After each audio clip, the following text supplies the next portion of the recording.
Interlacement of warp and weft thread is known as weaving। यानी warp और wave thread के इंटरलेसमेंट से कपड़ा का निर्माण होता है। कपड़ा के निर्माण होने में दो धागे की आवश्यकता होती है। एक धागे को वार्प बोला जाता है जो लूम पे वर्टिकल लगाया जाता है, और दूसरा धागा वेफ्ट बोला जाता है जिसे हॉरिजॉन्टल इंसर्ट किया जाता है। इन दोनों धागों के इंटरलेसमेंट से ही कपड़े का निर्माण होता है। प्रायः कपड़ा चार तरीके से बनाया जाता है। पहला वीविंग, दूसरा निटिंग, तीसरा ब्रेडिंग और चौथा फेल्टेड तरीके से बनाया जाता है। लेकिन आज हम वीविंग का तरीका का स्टेप बाय स्टेप प्रोसेस को हम इस वीडियो के माध्यम से बताएंगे। हाय फ्रेंड, नमस्कार। आप देख रहे हैं शर्मा टेक्सटाइल ज्ञान। अगर आप मेरे चैनल पे नए हैं तो चैनल को सब्सक्राइब कर लीजिए, बेल आइकन को प्रेस कर लीजिए ताकि इस तरह का इंफॉर्मेटिव वीडियो का नोटिफिकेशन सबसे पहले आपके पास पहुंचे। तो स्टार्ट करते हैं आज का टॉपिक कि आखिर वीविंग क्या है, कपड़ा का निर्माण कैसे किया जाता है। कपड़ा के निर्माण में सबसे पहले वार्प का धागे को बीम तैयार किया जाता है। बीम तैयार करने के लिए वार्पर मशीन होता है। वार्पर मशीन पे वार्पिंग ड्रम पे धागा को लपेटा जाता है। यह दो तरह के धागे के लपेटने का प्रोसेस होता है। एक होता है डायरेक्ट और दूसरा होता है सेक्शनल वार्पिंग।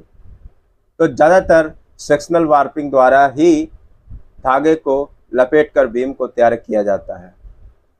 बीम तैयार करने से पहले अगर धागा काफ़ी पतला है तो उसे साइजिंग की प्रोसेस भी किया जाता है।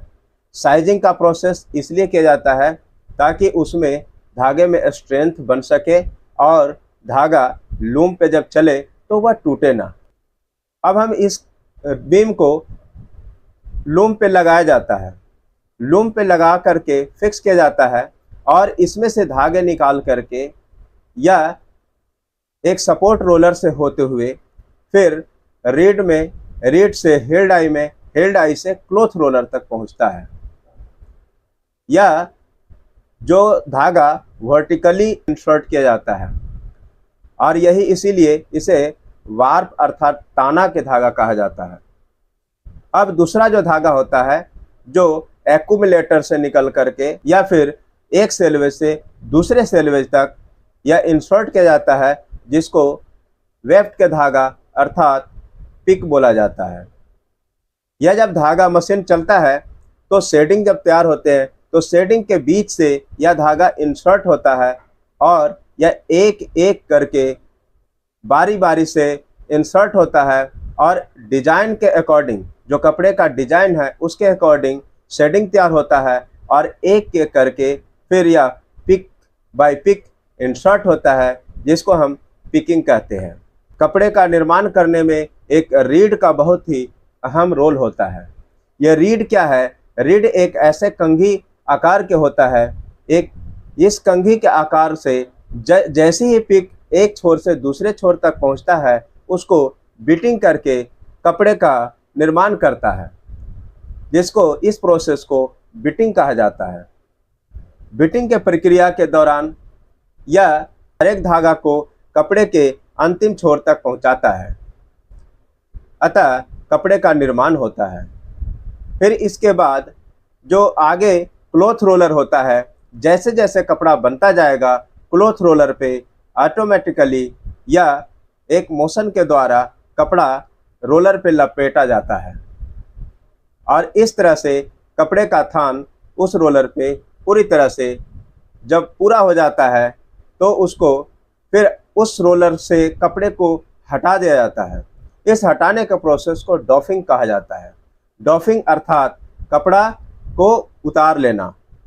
कपड़ा बनाते समय कपड़ा के अलग अलग विड्थ के अलग अलग लूम का अलग अलग लूम होता है, जैसे short loom, medium loom and broad loom.